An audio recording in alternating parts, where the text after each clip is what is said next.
welcome to all of you joining us for today's online conversation with Ross Douthat on why believe.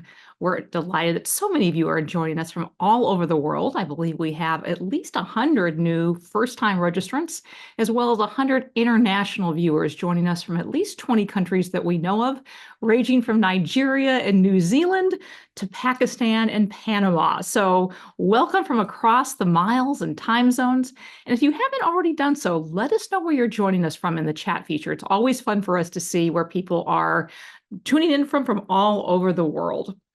And if you are one of those first-time guests or are otherwise new to the work of the Trinity Forum, we seek to provide a hospitable place to engage the big questions of life in the context of faith, and to offer programs like this online conversation to do so, and ultimately to come to better know the author of the answers.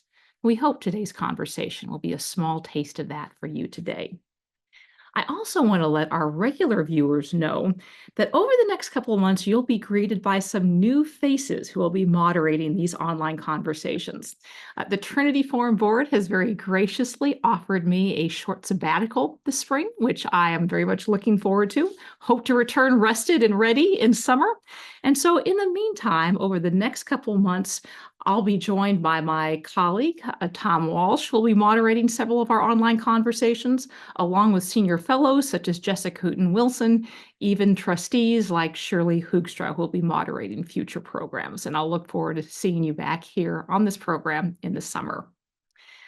Our guest today is the author of a provocative new work that, in his words, makes the case for religious belief that it's not just an option, but an obligation, and offers a blueprint for thinking your way from secularism into religion, from doubt into belief.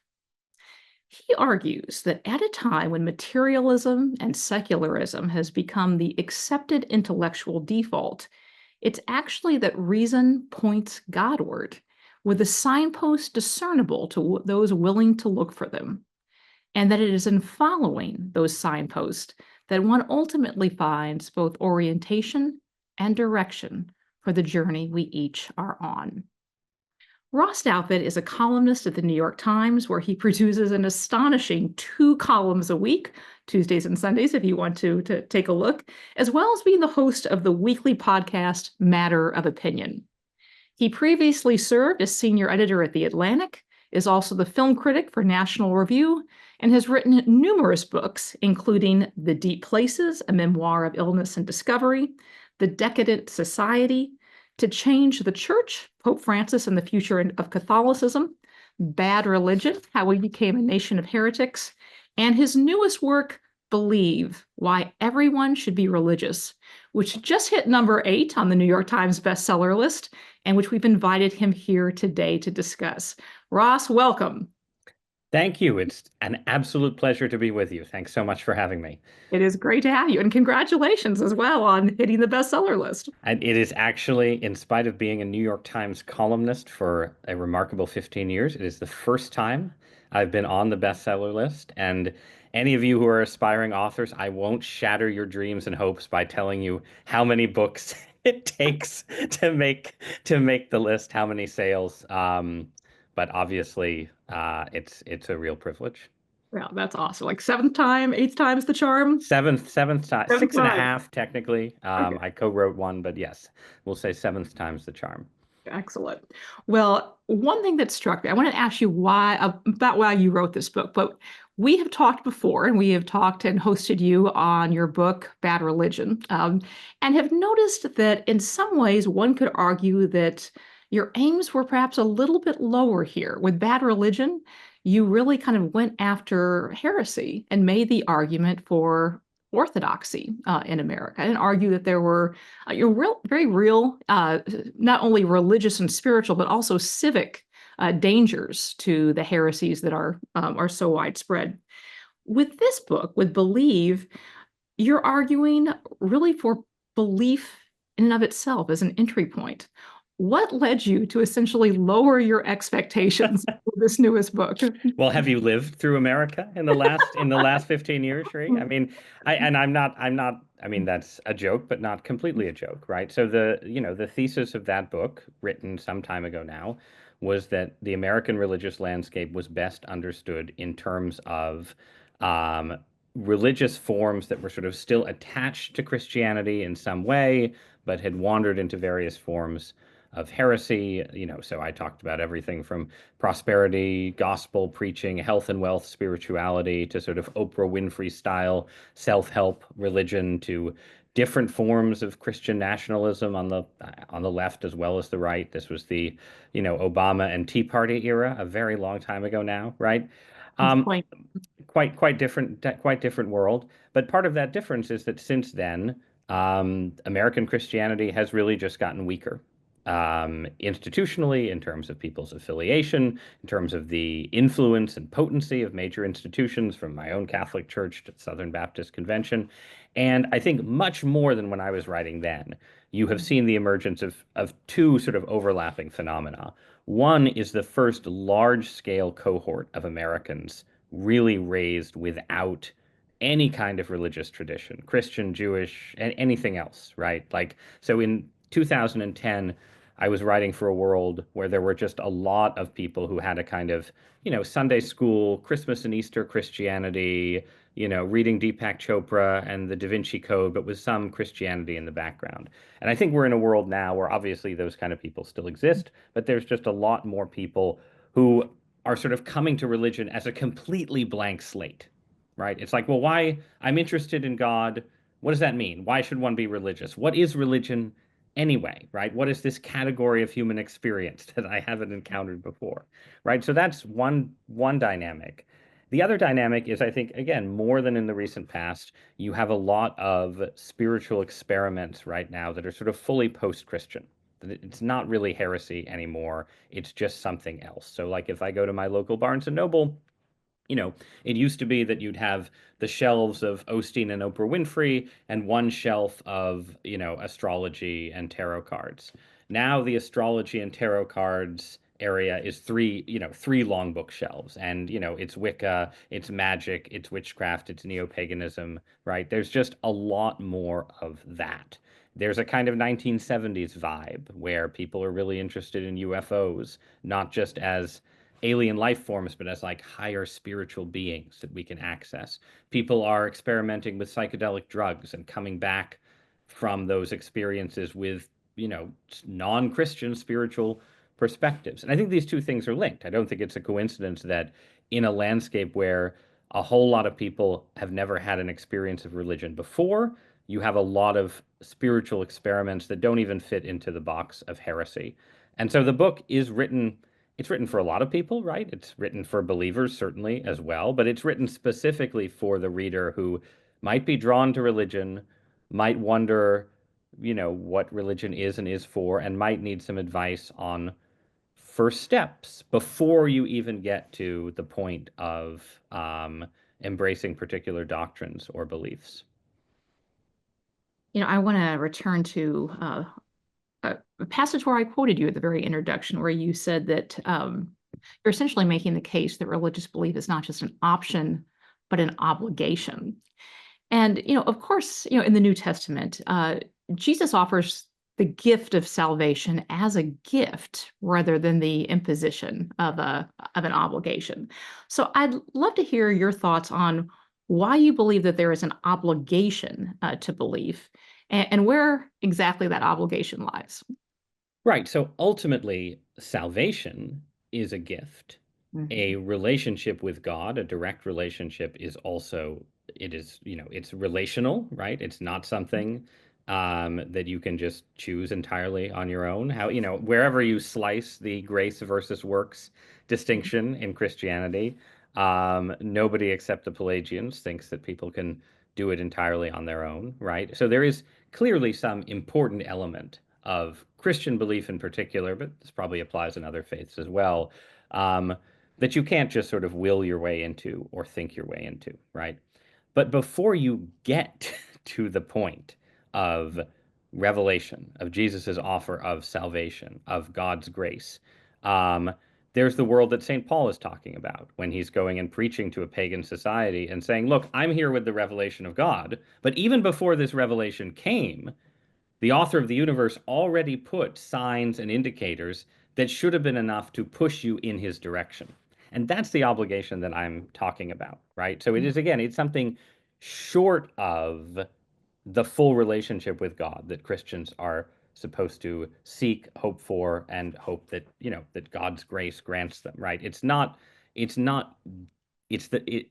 basically the foundation on which that relationship is supposed to be built. It's what is, in a way you could see my book as saying a kind of 21st century answer to the question of, well, what is St. Paul talking about when he says that, right? What are the signs and indicators that should impel people towards some religious conception before you reach the point of accepting accepting Jesus, reading the Gospels, and so on. So that's not the only thing I'm talking about in the book. And the book does end with an affirmation of Christian faith and an explanation of how I think Christianity and the Christian revelation fits into the larger analysis of the world that should lead one toward religion. But I do think there is a kind of baseline of reality, and I talk about it in terms of the cosmos, in terms of human consciousness, and in terms of the general run of religious experience that appears in all societies, that it is enough to create an obligation of some kind. Again, not, short of salvation. There isn't an obligation to be saved, right? It's not our, we don't decide whether we're saved. There's an obligation to being interested in salvation. There's an obligation to go to heaven. There's an obligation to, try and prepare yourself for what might await after death. So there's both things can exist, but I do think there is something that is obligatory before you get to revelation. Yeah. Well, let's talk about what you see as those signs or pillars that kind of lead people in that way. As you mentioned, you sort of described three main areas, and you also described them as converging, both the design and order within the universe, the sort of unusual place or strange capacities of human consciousness, as well as just how widespread it seems that supernatural experiences are. And I'd love for you to talk about each of those. But I also would love to kind of hear from you why a few that might seem kind of intuitive to others of us did not make the list. And part of what I mean by that is just a couple of weeks ago, we hosted Tom Holland, and Tom kind of described himself as sort of being in the shadowlands between belief and unbelief. And what had kind of lured him there was not necessarily something that would fall easily within three pillars that you're talking about, but more of the perhaps what C.S. Lewis or Chesterton would have called the mythic or poetic truths of Christianity, just in terms of describing the human soul and human condition. So, would love for you to say a little bit more about those three pillars and kind of how you identified those as kind of the main supports for religion in general.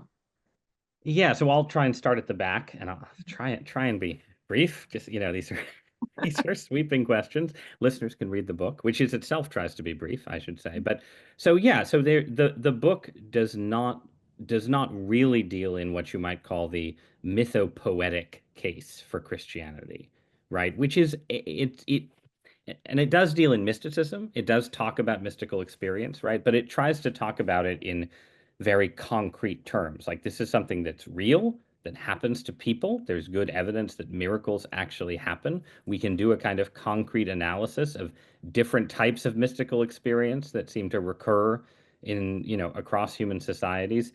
It's not saying, the problem with the Western world is that it's too rational and scientific, and we need a return to our mythic foundations. And I'm not saying that because I think that argument is all wrong. I have obviously there's a lot of different ways that people can get drawn toward religious faith, and I certainly feel the kind of mythic appeal of Christianity, the sense that it is a story that is the true myth that makes sense of the other myths and so on, right? But I will confess to a little bit of exhaustion with not Tom Holland per se, but we'll call it the kind of Jordan Peterson Mhm. mode. of religious analysis where, you're really wrestling, right? You're wrestling with the profound truths encoded in the stories of the Old Testament, and someone raises their hand and says, "Well, excuse me, Mr. Peterson, but, do you think that, Isaac and Jacob really existed?" And he's like, "That doesn't matter. The important thing is the profound truths encoded," and so on, right? Not that he's said specifically that, but that there's a mode of religious discussion that goes something like that. And I'm on the side of the person who wants to know if these people really existed. I'm on the side of the person to whom it really matters, whether there was a literal Jesus who performed literal miracles, who was literally raised from the dead, right? And I do think the mythopoetic case for Christianity makes the most sense if, in fact, there is a hard material case for believing in God, believing in an order of the universe, and believing in the historicity of the Gospels as well, right? And there's a writer named Bethel McGrew, an evangelical writer, who talks about this in terms of like left brain and right brain Christianity, right? And I'm now going to forget. I think it's the left brain. Is it the right brain that's more artistic? And anyway, I can never remember which side of the brain is more artistic and which is more mathematical.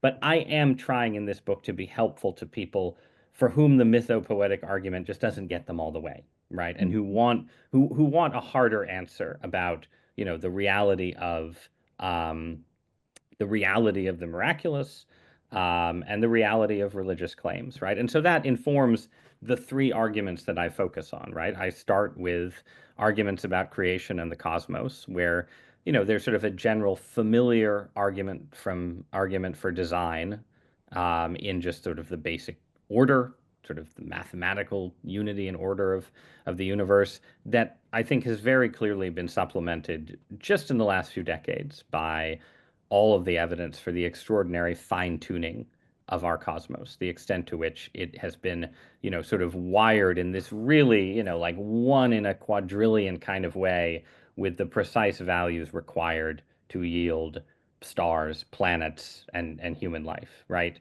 And I think it's also a place where you've had a very revealing turn among atheists and materialists, right? Where the atheist and materialist claim used to be, we're rooted in material reality and you are not. But as the evidence has mounted that this material reality seems to have been, sort of contrived with human beings in mind, atheism has retreated into concepts like the multiverse. This idea of like, well, actually, there's an infinite number of invisible of universes that we can't see that are invisible to us. And by the way, those may contain simulated universes, and the odds are that we're living in a simulation. These kind of things, right?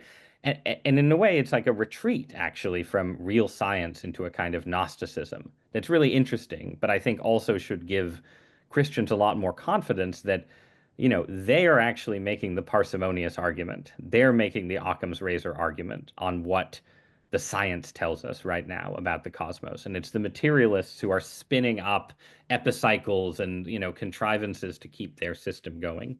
So that's one point. And then I talk a bit about consciousness, um, the hard problem of consciousness, how difficult, I think essentially impossible it is to understand consciousness in materialist terms, and then the extent to which this is the convergence, the part of the mystery of consciousness is how fully it can figure out the universe, right? So it's not just that the universe is designed for us, it's that our consciousness is somehow capable of penetrating that design, understanding it, manipulating it, splitting the atom.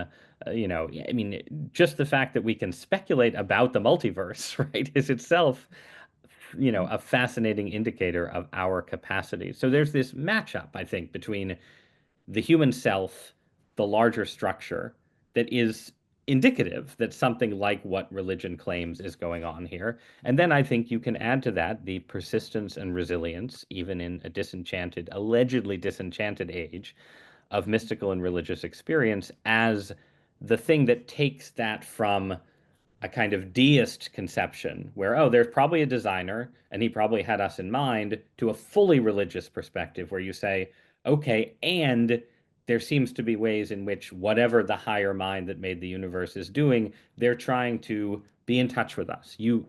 Not revealing everything, not taking us out of the material, but giving us indicators, signs, experiences that point beyond just material existence. And I think that convergence is how you get, again, not to the Christian revelation, but to the idea that being religious, being a religious person, and having a religious sense of your own mission in life is rationally obligatory. Mhm.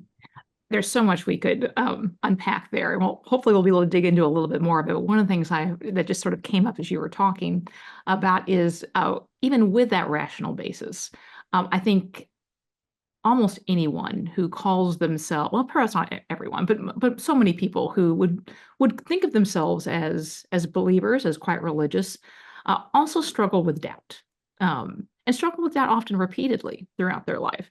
And one of the things that you have, I don't know if it's acknowledged or asserted in the book, is presenting doubt not as an antithesis to faith, but almost as a component or certainly a companion to it.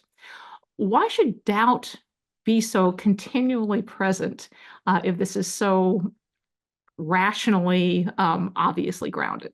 Well, I don't know. I mean, I don't, again, there is a kind of mode of like 20th century Christian discourse that, including in the writings, the 1960s era's writings of even a figure like Joseph Ratzinger, right, the future Benedict the 16th, who is, was obviously the Pope, one of my intellectual and theological heroes, certainly.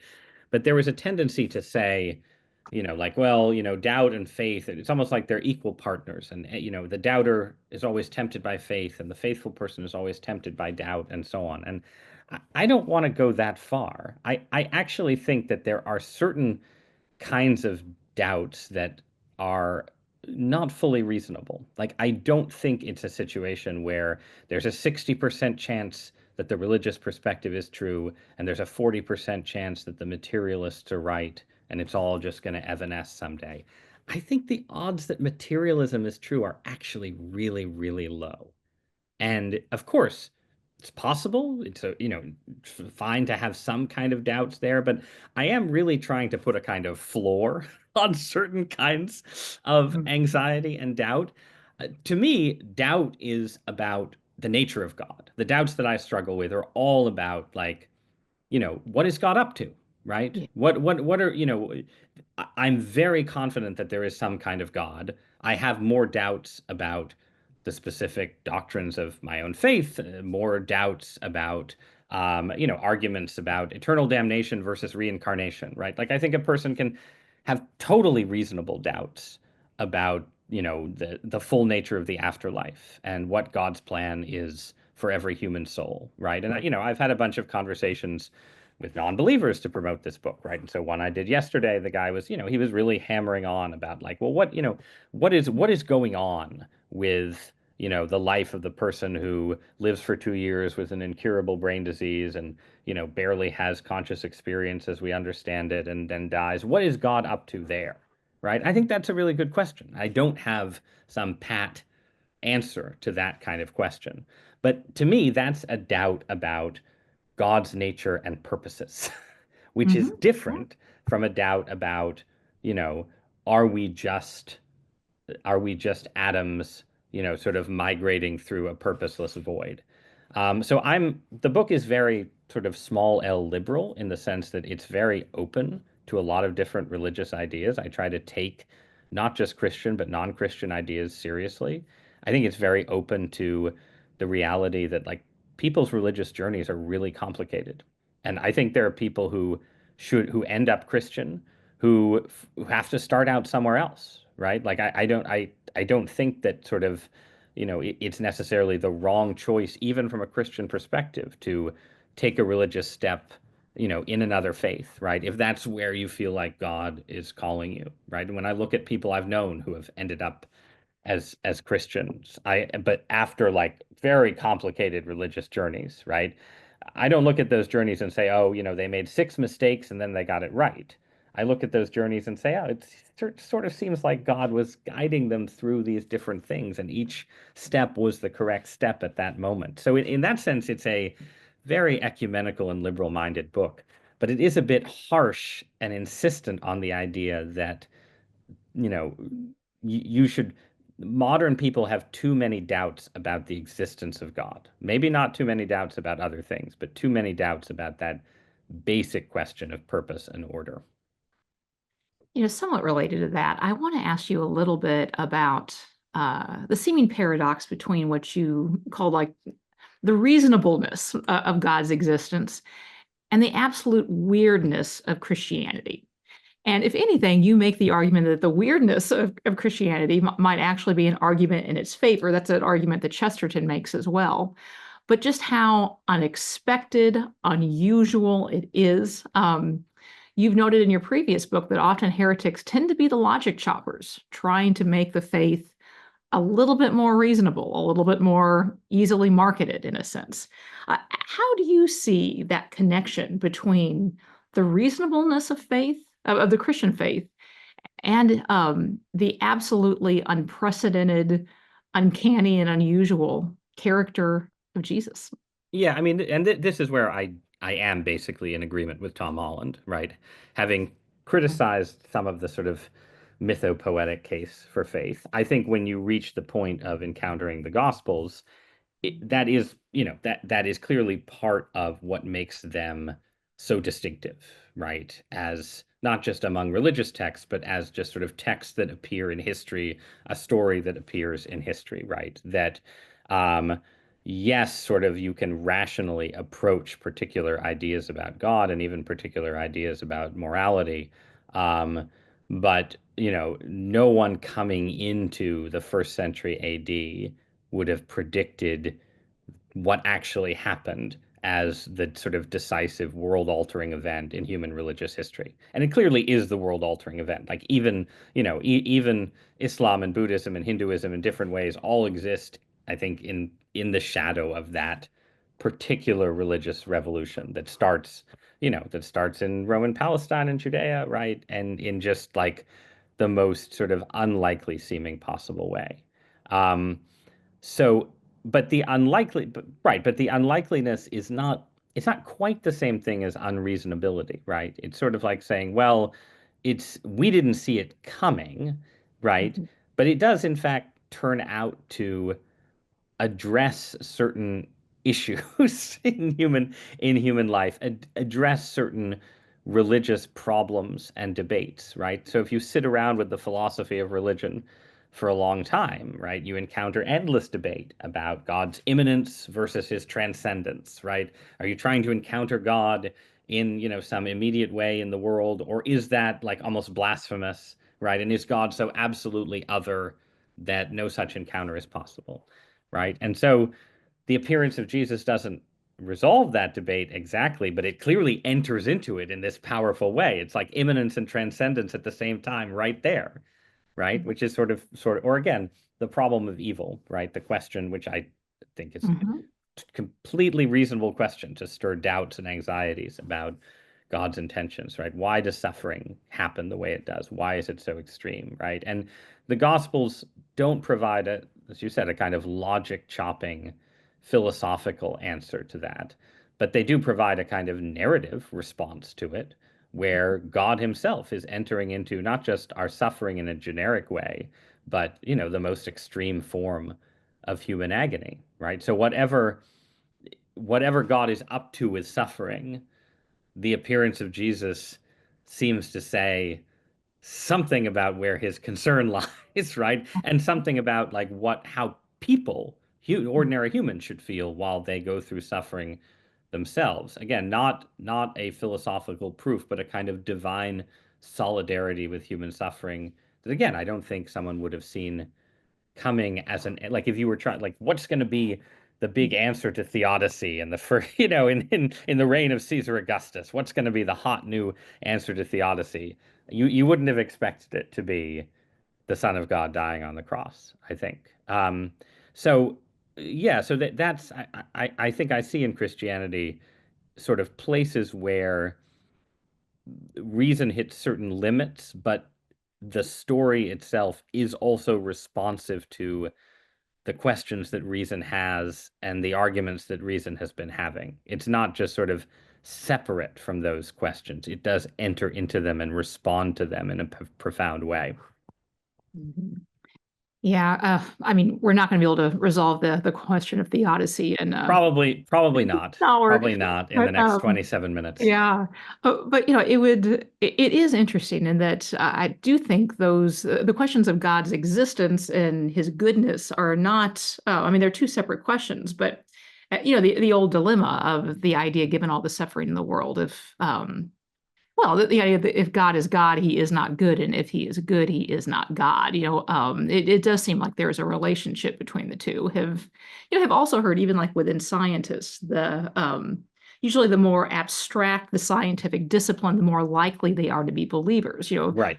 Physicists more likely than chemists, who are much more likely than biologists, and part of the reason is not the lack of order, but the bloodiness baked into you Yep. to the created order that is the real sticking point.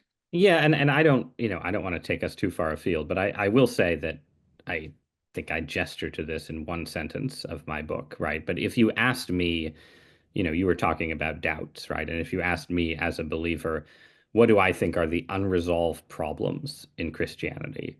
I do think that the question of Darwinian evolution, its relationship to the fall, right, and its relationship to original sin, like the question of when does death enter the world and why, and how does animal suffering as a apparent engine of, you know, biological development, how does that fit into it? There's obviously been a lot written on this, but I don't think there is a sort of clear and perfect theological resolution to this, right? Like I think if you read Genesis naively, um, you can sort of map it in certain ways onto what we know about biological history, right? Even down to, the curse of Eve of pain and childbirth being connected to, the size of the human cranium as like a sort of, an engine of our sort of modern humanity. There's all kinds of interesting things like that, but they're not Christian orthodoxy, right? They're not the Augustinian interpretation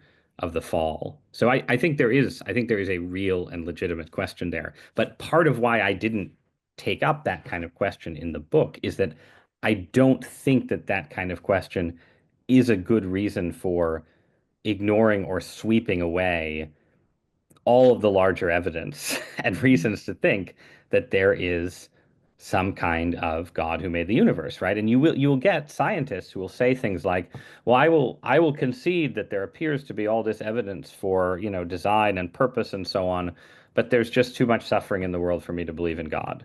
And I don't actually think that's a really logical statement, right?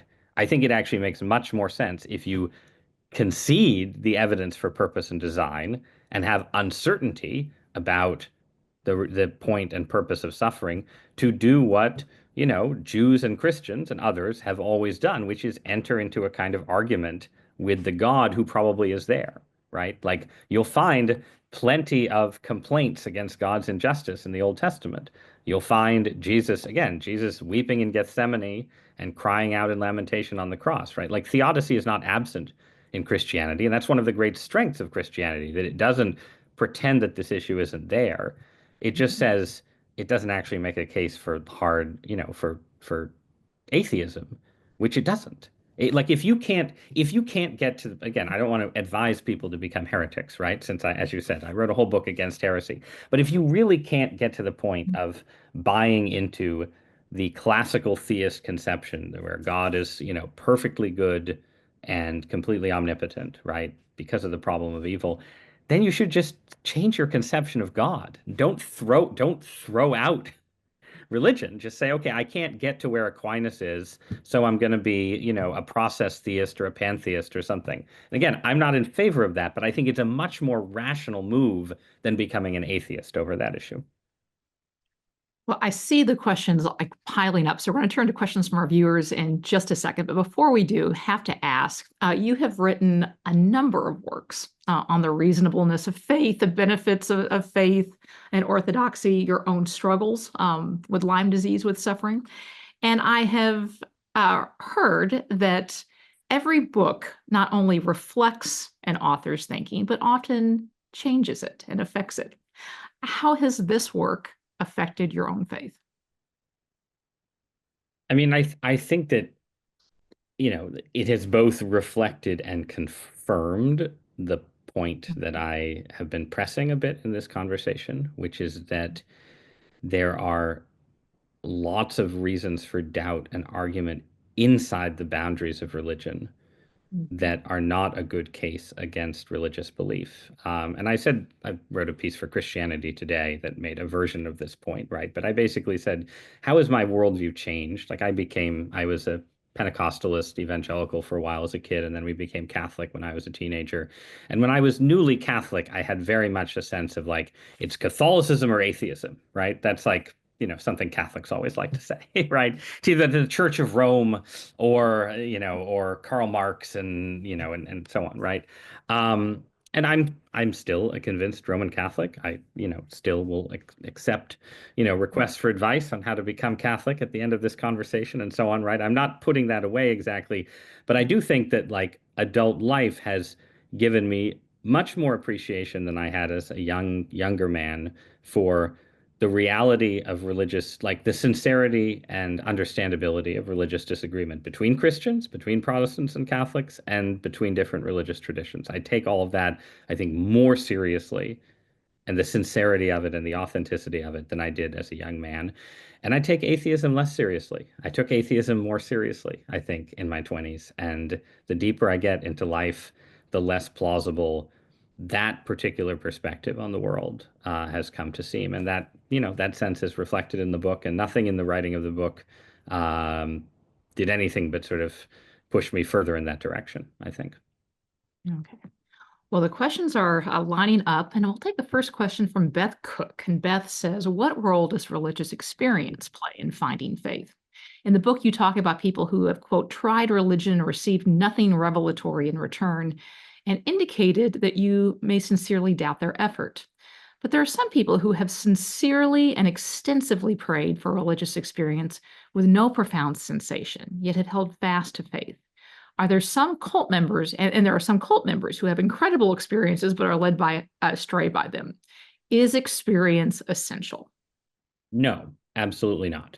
Um, my point in that line was more to say there are people who will tell you that experience is essential, that they can't become religious until they have an experience, and that they've tried and haven't found one. And some of those people turn out not to have really tried at all, right? Or not at all, right? But it's like, oh, I went to church some and I said some prayers, and the dove of the Holy Spirit didn't descend on me, so God isn't there, right? Like, no, I think if you are there is a kind of person for whom it's hard to get there without experience.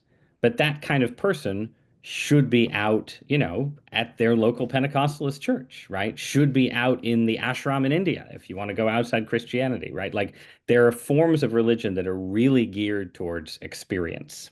Mhm. And the person who claims to need the experience to believe, all I'm arguing is that they need to be willing to go a little further than just, their local Presbyterian church or something, if they really are looking for the experience of its experience or nothing. But look, I am not someone who is a great religious experiencer. I have had some experiences that maybe are on sort of the borderline, I guess, but I've written a lot about mystical experience, and what I'm describing are experiences that other people have had that I am very interested in. I've seen people have mystical experiences. I grew up with parents who had mystical experiences, but I personally am not like that's not, that experience has not been essential to my faith.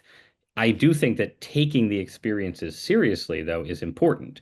And Mhm. I think it's perfectly plausible and reasonable for someone to say, look, God hasn't chosen to give me an experience, but clearly he does give people experiences, and they are part of the interlocking set of signs and indicators pointing toward him. Mhm.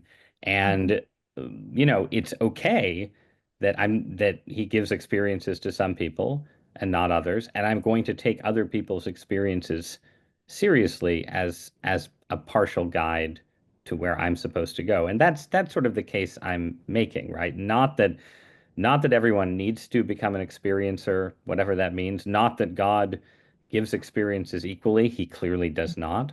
But that if there is a panoply of those experiences out there, then that is in fact evidence for God, even if you yourself have not had a near-death experience, sort of mystical awakening, etc. Yeah. So, a question from Richard Morris who asks, are we in a new paganism? And if so, is Christianity's response today different from the response of the early church? I think we are a little bit, and for the reasons I said earlier in the call, right? Like, I think that there is a palpable desire in our culture right now for small g gods, meaning people who can't get all the way, maybe for some of the reasons we've been discussing, right, to belief in an all-powerful, benevolent creator, but also aren't really atheists and materialists anymore and are looking, the way pagans did, for help. And you see this in literal paganism and witchcraft. You see it Mhm. in, you know, what some people are looking for from sort of UFO stuff. You certainly see it in the people who come back from like an ayahuasca trip and say, oh man, I finally met my spirit guide, right? I met a being of light. And you see it in a kind of more scientific way, but with some religious overtones in the fascination with AI, right? The idea that we're sort of building some kind of non-human intelligence that will provide us answers. So that's all out there.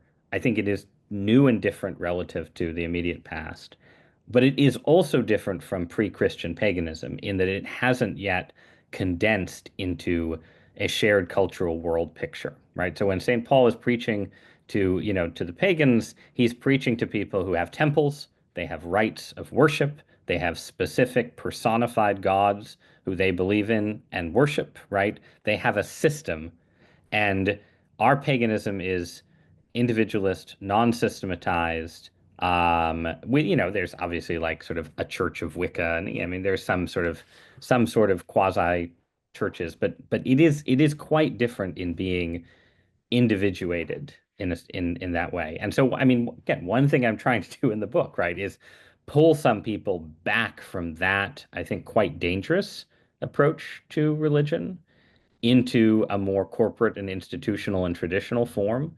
Um, in part because I'd rather not see what the world looks like if that kind of paganism went from the individual to the corporate. I think something would have to change to have a corporate paganism. You would have to have, you know, the Nephilim appear, the aliens descend in their spacecraft, the AI god announce its presence. You'd have to have some like crazy shift, I think, to take people from dabbling in the occult to formally worshiping Jupiter again. Um, but I'm enough of a weirdo that I don't actually rule that out as a scenario, and I do think better not to get that far. Oh, indeed. So Victoria Martino asks, do you believe that one must be dualistic about the search for God, i.e., either materialist, pro-design, historical veracity, etc., versus mystical, that is, revelation, miracles, and interiority? Or can these two be in harmony? I think up to a point they can be in harmony, and they should be, right? I think that I think that the evidence for God from mystical experience makes more sense in the context of a cosmos designed and that appears to be designed and created by God, right? And I think consciousness itself is kind of a bridge between these two things, right? That like when you get right down to it, consciousness is already sort of supernatural. Like when your mind consciously tells you to sit down and write a question into a prompt during a video call, you're actually doing something a little bit supernatural already. So I think you can build a fairly plausible chain from hard material evidence from physics, slightly fuzzier evidence around consciousness to mystical experience itself. Now, with that said, there are things that as Christians we believe are, made manifest through revelation, and also things that like in personal experience you might feel or experience that do seem to transcend any kind of sort of watchmaker divine architect conception of God, right? And that Thomas Aquinas at the end of his life had some ecstatic vision where he said everything that I've written, all those books and treatises, are just like straw, compared to the majesty of God, right? So there is a place in the end where, in spite of my strong faith in human reason, I think the religious person should expect human reason to hit a limit and something else to be like, just the doctrine of the Trinity is not something you can reason your way all the way towards. But I think you can get pretty far without saying, oh, we have to leave reason out of it. I think we can get farther than people think. Interesting. So, a question from Mark Berner, who asks, Mark says, Phil Gorski is working on an alternative to the secularism thesis, contending that late modernity is characterized more by fragmentation than secularization. That is, the West hasn't lost its faith as such, it has lost faith in traditional religions, especially Christianity. You contend something similar. How should the church respond? More dynamic worship, greater social engagement, sharper apologetics, personal holiness, or something else altogether? I mean, why not all of them, right? I think that I agree with that description broadly. And I think that certainly one way to see modernity is just as a inherently pluralistic environment where, you're never done with evangelization, right? You're never done with competition between different religious bodies. And that puts more of a burden on Christian churches, a good burden in a good way, right? To maintain, proper levels of holiness and solidarity and, to manifest the Christian virtues in a sustained way, because in every generation, you can lose your neighbor or your child, right? Just because habit is not enough. If your child thinks you're a hypocrite or your neighbor thinks, your pastor's involved in scandal and so on, you don't have any kind of cultural superstructure to hold things together. So one basic response is just modernity calls forth more intense forms of Christianity in response to or should call forth more intense forms of Christianity in response to that reality. The one mild, maybe it's not a disagreement, but I think I think secularization as a deep and profound phenomenon is not real, as you can tell. I think the world remains shot through with miracle and mystery and enchantment, even under current conditions. I do think there is a thing you might call official knowledge that is secularized, and that makes it hard even for people who have religious experiences to recognize how commonplace they are, right? It's sort of like there's an embarrassment around the direct experience of the divine because Wikipedia and Yale Law School are not open to it, right? And that is, I think, that to me is sort of the nature. What secularization means is not that people stop having religious experiences. It's that they lose some of the language to make sense of them, and they lose the confidence that what they've experienced is part of respectable reality. So Brenda Berman says, I'm curious to know more concretely what Ross means by saying people should, quote, be religious. In some contexts, being religious is equated with deserving or observing lots of traditions without any substance of actual faith or conviction. How is he using the term religious here? I mean, I think I'm using it very conventionally, right? Where being religious means um, belonging to an organized tradition that has a particular understanding of how to put human beings in touch with the higher reality about the universe, to guide them morally through um, through the life cycle in ways that keep them in alignment with that higher reality about the universe, and that prepare them for death, at which point, presumably, those higher realities will be more fully revealed. Um, that I am a obviously, like, you can enter into religion in that form and only do part of it, right? Like you can be a rote ritualist who never gets the moral teaching right. Or you can be someone who, does the more, tries to be moral in a kind of publicly respectable way and never has interior conversion. Or you can be someone who is part of a tradition but uses it as a club, in partisan political debates, right? Which obviously we see a fair amount of. today. But in spite of all those problems with being part of an institutional religion, I still think the institutional approach is more likely to deliver what people should be looking for than sort of saying, well, because, people inside the institutions fail in these ways, it's better to leave. It's better to leave the institutions behind. And I think that's true, it connects back to my arguments about heresy and so on. But I think that's true even in our own time, right? That like, if you take, it is certainly the case, for instance, that in the age of Donald Trump, there are forms of institutional Christianity that have gone too far in partisanship and, sort of blind allegiance to whatever is happening on the American right? That even if you're pro-Trump, I think you should acknowledge that some version of that exists.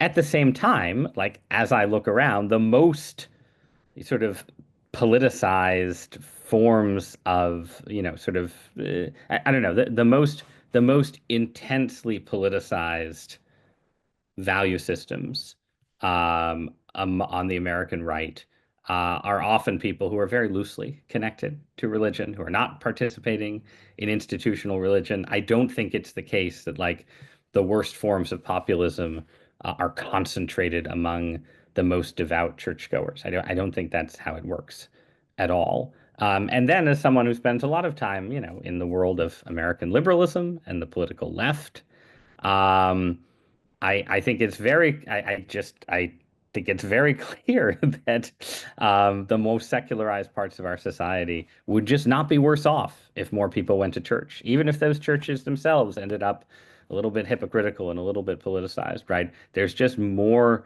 to gain from institutional membership and participation than there is to lose, I think. Not in every single case, but Mhm. as a general guide to life. Yeah.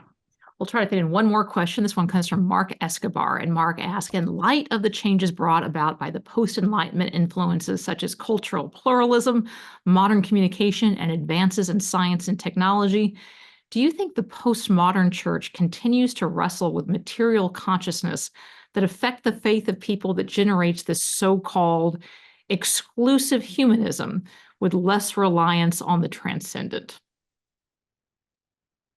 That's a hard question. It's a dense question.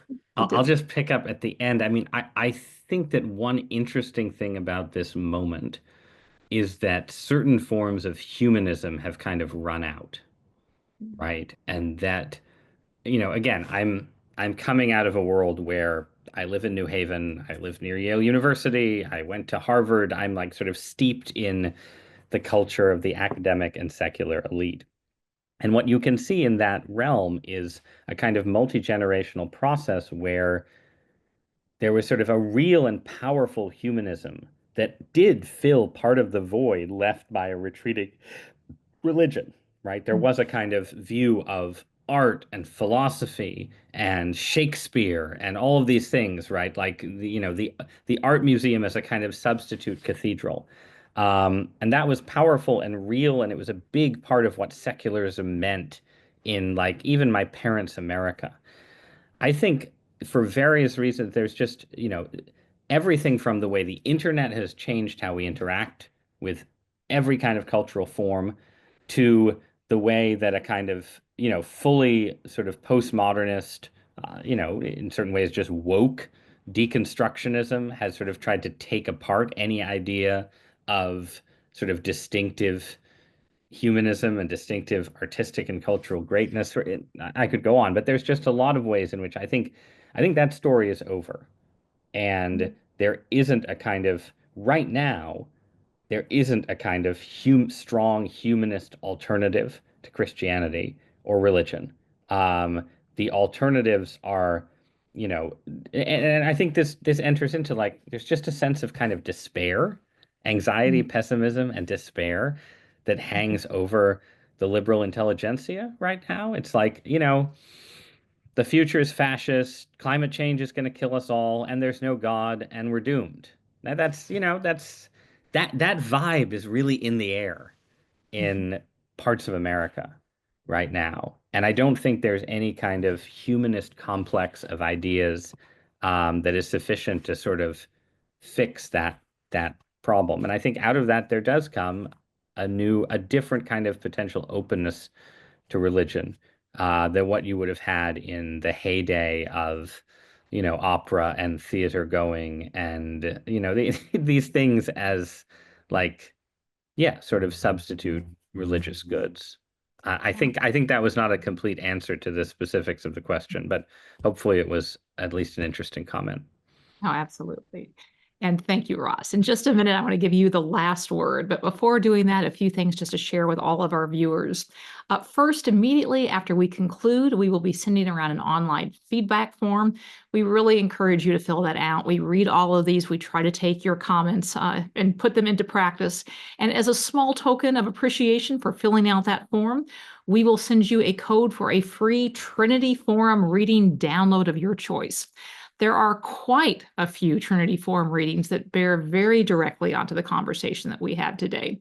And so if you want to go deeper into some of the ideas discussed, there's a few that we would particularly recommend, including The Wager by Blaise Pascal, The Strangest Story in the World by G.K. Chesterton, A Practical View of Real Christianity by Wilberforce, and for a more poetic angle, Gerard Manley Hopkins' selection of poems, God's Grandeur. So we hope you'll fill out that feedback form and hope you'll take advantage of that free reading download. In addition, tomorrow, right around this time, we'll be sending around an email that includes links to different readings and resources, as well as a lightly edited video link of today's conversation. Be on the lookout and share this link with others. Start a conversation with those you know. There will be plenty of additional readings, discussion questions, and the like to do so. In addition, we would love to invite each of you watching today to join the Trinity Forum Society, which is the community of people who help together to advance Trinity Forum's mission of preserving and defending the best of the Christian intellectual tradition and nurturing new growth. There are many benefits to being a member of the Trinity Forum Society, including a subscription to our quarterly readings, a subscription to our daily What We're Reading list of curated reading recommendations, and as a special incentive for all new members, or with your contribution of $100 or more, we will send you a signed copy of Ross Douthat's book, Believe: Why Everyone Should Be Religious. So we hope that you'll take advantage of that invitation and join that community of supporters. In addition, I wanted to let everyone know about the next online conversations coming up. Our next one will be on March 13th. My colleague Tom Walsh will moderate a conversation with Bill and Dana Wichterman around their new book, Stewards Not Owners. And we'll be talking about generosity and stewardship. And then on March 28th, our senior fellow Jessica Hooten Wilson will be talking with Lanta Davis on her book, Becoming by Beholding. I'd like to add my own thanks to our sponsors today, Catherine and Andy Eshelman, for their generous support of today's program, as well as our co-host, Zondervan Books. And I'd also like to add my thanks to the Trinity Forum team of Tom Walsh, Campbell Vogel, Marianne Morris, McCrae Henke, and Francis Owen, who together put the mission of the Trinity Forum into action. Finally, as promised, Ross, the last word is yours. And the last word I'll just say is that, the book we've been discussing is written in part just in an attempt to give religious believers and Christians more basic confidence. And I think a basic confidence that the Christian world picture has more to recommend it than its rivals is an important thing. And I'll say it's an especially important thing because I do think that the rest of the 21st century, in large ways and small, is going to be extremely weird, extremely surprising, and it's much better to go into it with confidence that it will all come out right in the end. Ross, thanks so much. It's been great Thank to you, have Shireen. you. And thank you to all of us for joining, to all of you for joining us. Have a great weekend.